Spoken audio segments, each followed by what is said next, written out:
Hello friends. कैसे हैं आप लोग? उम्मीद है फिट हैं, लाइफ एंजॉय कर रहे हैं।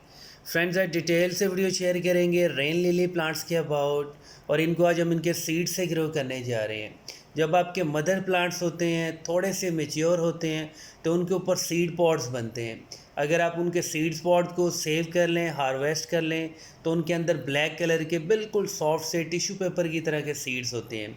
और सीड पॉड्स बहुत ज़्यादा सॉफ्ट होते हैं। जैसे ही आपको फील हो कि सीड्स पॉड ड्राई होने लगे हैं, तो आप उनको ज़रूर कलेक्ट कर लिया करें, अदरवाइज़ वो बिल्कुल ब्रस्ट होके सारे सीड्स आपके हवा में उड़ सकते हैं। ब्लैक कलर के सीड्स होते हैं, बहुत ही सॉफ्ट होते हैं, टिश्यू पेपर की तरह के सीड्स होते हैं, और आपने बहुत ज़्यादा प्रेस भी नहीं करना। बहुत ही सॉफ्ट और बहुत सेंसिटिव सीड्स होते हैं हमेशा। और रेन लिली को सीड से ग्रो करने का प्रोसेस बहुत ही सिंपल है, बहुत ही ईजी प्रोसेस है। बस आपके पास इसके सीड्स होने चाहिए, मिट्टी का गमला यूज़ करना है। कोशिश करें, अगर आप पनीरी बनाने जा रहे हैं तो बड़े साइज़ का गमला होना चाहिए। गमला जितना ज़्यादा चौड़ा होगा, वाइड होगा, ज़्यादा बेस्ट होगा कि आप ज़्यादा से ज़्यादा पनीरी बना लें। अब हमारे पास 4 या 5 सीड्स हैं, मिट्टी का गमला यूज़ किया है हमने। इसके अंदर हमने बहुत ही वेल ड्रेन्ड सॉइल यूज़ किया, मतलब सादा सी मिट्टी है, जिसको आप भल वालू मिट्टी कहते हैं, भालू मिट्टी कहते हैं। इसके अंदर फर्टिलाइज़र 0% है। बिल्कुल भी सीड्स ग्रो करती है, आप बिल्कुल भी फर्टिलाइज़र ना यूज़ किया करें, कोई इशू नहीं है। जैसे ही आपके बेबी प्लांट्स बनते हैं, बाद में आप फर्टिलाइज़र यूज़ कर सकते हैं। अब ये कुछ प्लांट ऐसा है कि आप इसको बिल्कुल सेंटर में ग्रो करें गमले के, और सादा मिट्टी होगी, कोई कोकोपीट यूज़ नहीं करना। सीड्स आपने इसके डायरेक्ट लगाने हैं। सीड्स आप मिट्टी के ऊपर थोड़ा सा स्प्रिंकल करेंगे, और इसी मिट्टी से, सॉफ्ट सी मिट्टी से, जो पाउडर्ड फॉर्म वाली मिट्टी होगी, अगर बिल्कुल ड्राई होगी तो ज़बरदस्त है, अगर थोड़ी सी मॉइस्ट होगी तो फिर भी चलेगा। और बिल्कुल सादा सी मिट्टी से अपने सीड्स को कवर कर देना है। सीड्स को कवर करके गमले की मिट्टी को आपने थोड़ा सा इवन करना है, थोड़ा सा स्मूथ करना है, लेकिन कभी भी हाथ से इसको प्रेस नहीं करना। अगर आप इसको प्रेस कर देंगे तो सीड्स के ऊपर काफ़ी ज़्यादा मिट्टी का प्रेशर आ जाएगा। जैसे ही पानी लगेगा तो मिट्टी के ऊपर और ज़्यादा लोड फील होगा सीड को। उसकी वजह से आपके सीड जैसे ही जर्मिनेट होंगे, ये ख़राब भी हो सकते हैं। सिर्फ सीड्स के ऊपर हाफ इंच मिट्टी की लेयर आनी चाहिए। हाफ इंच से भी कम आ जाए तो ठीक है, ज़बरदस्त है, लेकिन ज़्यादा नहीं आनी चाहिए। सीड लगाने के बाद सबसे इम्पॉर्टेंट ये है कि आपने शावरिंग करनी है। इस तरह बिल्कुल नोज़ल से शावर करेंगे, सॉफ्ट सा शावर करना है, बहुत ज़्यादा हिट नहीं करना है। अदरवाइज़ ऐसा भी होता है कि सीड्स आपके डिस्टर्ब हो जाते हैं और सारे एक तरफ चले जाते हैं गमले की। फ़र्स्ट टाइम शावरिंग करने के बाद इस तरह आपने थोड़ा सा मॉइस्ट कर लेना है। आपको फ़ील होना चाहिए कि गमले की जो मिट्टी है, उसकी जो लेयर है, उसके ऊपर आपको थोड़ा थोड़ा सा पानी फ़ील होना चाहिए। थोड़ी सी देर बाद, 1 घंटे 2 घंटे के बाद, इस पर आप डायरेक्ट पानी फ्लड कर सकते हैं। फिर मिट्टी बहुत ज़्यादा हार्ड सी हो जाती है, कम्पैक्ट हो जाती है, वैक्यूम एयर बबल्स निकल जाते हैं, और आपके सीड्स 100% जर्मिनेट होते हैं। सिर्फ़ और सिर्फ फर्स्ट टाइम, सेकंड टाइम थोड़ा सा ज़्यादा पानी दे सकते हैं।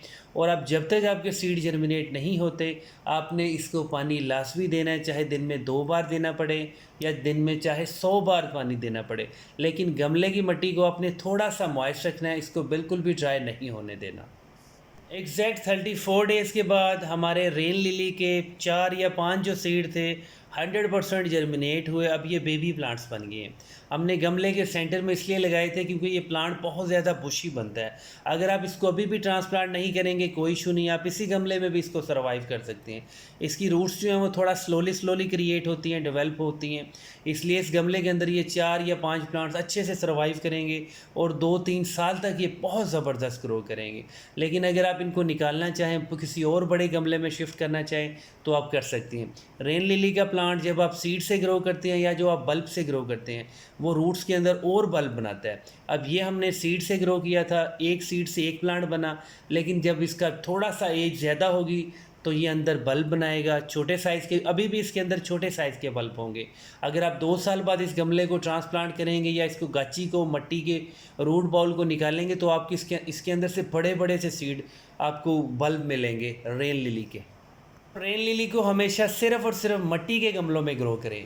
अब इस गमले के अंदर से हम इसके बल्ब भी निकाल के आपको फ़ील करवाते हैं, और इसको हम कहीं और ट्रांसप्लांट कर देते हैं, क्योंकि ये गमला साइड से क्रैक हो गया है। जब हम इसको पानी देते हैं तो ये पानी ऊपर स्टेबल नहीं करता, बिल्कुल साइड से पानी निकाल देता है। मतलब ऐसे गमले का कोई फ़ायदा नहीं है। गमले का पानी जो होता है, ओवर वाटरिंग जो होती है, वो सिर्फ़ और सिर्फ ड्रेनेज होल से निकलनी चाहिए। अब ये 4 या 5 प्लांट्स को हमने इसको बिल्कुल मिट्टी से निकाला। आप देख सकते हैं इसके बेबी बल्ब्स हैं। इन इन बल्ब्स की अगर थोड़ा सा और वेट करते तो ये बड़े साइज़ के हो जाते, अगर और वेट करते तो इन बल्ब्स के साथ छोटे छोटे से और बेबी बल्ब्स बन जाते। एक बल्ब से 4-5 बल्ब बन जाते हैं। एक सीड से लगाएं तो पहले एक बल्ब बनता है, फिर 1 साल के बाद 6 या 7 बड़े बड़े और बल्ब निकल आते हैं। हमेशा रेन लिली को जब आप बल्ब से लगाएं तो आप ज़्यादा फर्टिलाइज़र दिया करें। जब भी आप सीड से लगाएं तो फर्टिलाइज़र बिल्कुल भी मत दिया करें। फिर फर्टिलाइज़र आपने तब देना है जब आप इसके बल्ब को इस स्टेज पे जब आप इसको ट्रांसप्लांट करने जा रहे हैं। रेन लिली प्लांट्स को थोड़ा सा ज़्यादा पानी पसंद है, लेकिन गमले के अंदर कभी भी कीचड़ ना बनाएं, सोगी ना बनाएं। गमले को बस हर वक्त मॉइस्ट रहना चाहिए। जिस तरह का इस गमले की कंडीशन है ऐसा ही गमला इसको चाहिए होता है, इतना ही इसको पानी चाहिए होता है। इसको आप फुल डे सनलाइट में रखें या हाफ डे सनलाइट में रखें, आपका प्लांट 100% बेस्ट ग्रो करेगा। अब ये एक बड़े साइज़ का प्याला है, टब टाइप है, बहुत सारे इसके अंदर हमने सीड लगाए थे, ये भी बहुत अच्छे से ग्रो कर रहे हैं। आप फिज़िकली फ़ील करें तो इसके अंदर मैक्सिमम 50+ सीड लगाए थे।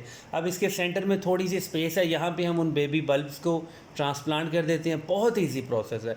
बीच में आप थोड़ा सा डिग करें, होल बनाएं, मिट्टी को थोड़ा सा फाड़ें, उसके अंदर बल्ब को फिक्स करें। सारे बल्ब्स जोड़ के लगा सकते हैं, क्योंकि ये ऐसा प्लांट है जितना ज़्यादा करीब करीब लगेगा ये ज़्यादा वाइल्ड ग्रो होगा, बुशी ग्रो होगा। इस तरह करके आप इनको फिट करें, रंबे से मिट्टी निकाल लें थोड़ा सा, जितना बल्ब का साइज़ है उतना सा आपने सिर्फ और सिर्फ मिट्टी से गैप निकालना है। इसके बाद आप बल्ब को फिक्स करें, मिट्टी को साथ लगाएं और फर्स्ट टाइम थोड़ा सा ज़्यादा पानी दे दें।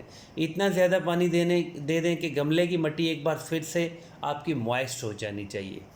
और हमारे पास काफ़ी सारे रेन लिली के प्लांट्स हैं जिनको हमने रूफ टॉप पर ग्रो किया हुआ है। फुल डे सनलाइट आती है, कोई इशू नहीं है, लेकिन दिन में हम 1 बार या 2 बार लाजमी पानी देते हैं गर्मियों के अंदर। सर्दियों में इसको भी पानी चाहिए होता है, लेकिन थोड़ा सा कम चाहिए होता है। अगर आप बहुत ज़्यादा ओवर वाटरिंग करेंगे तो इनकी बल्ब्स के अंदर फंगस लग जाएगा, मतलब इसकी रूट्स गलने लगेंगी, फिर आपसे इसका कभी भी सर्वाइव नहीं करवाया जाएगा। ये हमारा रूफ टॉप है, यहाँ पे बहुत ज़बरदस्त ग्रोथ है इन प्लांट्स की। ये हमारे दूसरे प्लांट्स हैं, मैच्योर बेबी प्लांट्स है। रेन लिली के अंदर मल्टीपल फ्लावर्स होते हैं। जो सबसे सस्ते होते हैं वो येलो, वाइट, और जो सबसे महंगे होते हैं वो मल्टीपल कलर्स के अंदर आते हैं। कोशिश किया करें रेन लिली को जब भी बल्ब से ग्रो करें बड़े साइज़ का बल्ब लिया करें, और बल्ब आपका 100% ड्राई होना चाहिए, उसमें बिल्कुल भी मॉइस्चर नहीं होना चाहिए। फिज़िकली नेचुरली जो होता है वो होना चाहिए। इसके अब बहुत सारे फ्लावर्स आते हैं, और ये भी एक बहुत बड़ी मिसअंडरस्टैंडिंग है कि अगर बारिश होगी तो इसके ऊपर फ्लावर्स आएंगे। आजकल तो कोई बारिश नहीं हो रही, क्योंकि ये वीडियो का जो बिल्कुल हमारा क्लिप है ये थोड़ा सा पुराना है, क्योंकि हमने इसके फ्लावरिंग की वीडियो ली थी। आजकल कोई बारिश नहीं हो रही, लेकिन इसके ऊपर मैक्सिमम फ्लावरिंग आ रही है। और अगर आपके प्लांट्स बहुत ज़्यादा वाइल्ड ग्रोथ हो रहे हो तो आप ऊपर से आप इनकी प्रूनिंग भी कर सकते हैं। अगर गमला बहुत ज़्यादा बुशी हो रहा है तो कुछ प्लांट्स को आप ऊपर से प्रून कर सकते हैं। आप जब प्रून करेंगे तो नीचे से दोबारा इसकी मल्टीपल ब्रांचेस निकलेंगी और आपका गमला और बुशी हो जाएगा। अगर आप इस तरह के गमले में ग्रो करते हैं तो आप 3-4 साल तक अपने प्लांट्स को सर्वाइव कर सकते हैं। जब आपको फील हो कि गमला बहुत ही ज़्यादा ओवरलोड हो गया है तब आप इसको ट्रांसप्लांट कर सकते हैं, कोई इशू नहीं है। अगर आप चाहें तो इनको इनऑर्गेनिक फर्टिलाइज़र दे सकते हैं, मतलब इस तरह के गमले में 30 डेज़ के बाद 2-4 दाने यूरिया के, 2-4 दाने DAP के, थोड़ा सा नाइट्रेट, थोड़ा सा NPK का फर्टिलाइज़र, तो आपके प्लांट 100% बेस्ट ग्रो होंगे। और अगर आप ऑर्गेनिक फर्टिलाइज़र देना चाह रहे हैं तो कंपोस्ट दें, गली सड़ी गोबर की खाद दें, कुछ भी दे सकते हैं, लेकिन सबसे बेस्ट यही होता है कि फ्लावरिंग प्लांट्स को आप इनऑर्गेनिक फर्टिलाइज़र दें। उनकी ग्रोथ बहुत ज़्यादा बूस्ट होती है, वाइल्ड ग्रोथ होती है, क्योंकि जितना भी आपका केमिकल का फर्टिलाइज़र है वो फ़ौरन से रिएक्ट करता है, फ़ौरन से मिट्टी में डिज़ोल्व होता है, सॉल्युबल होता है और बूस्ट करता है प्लांट्स को।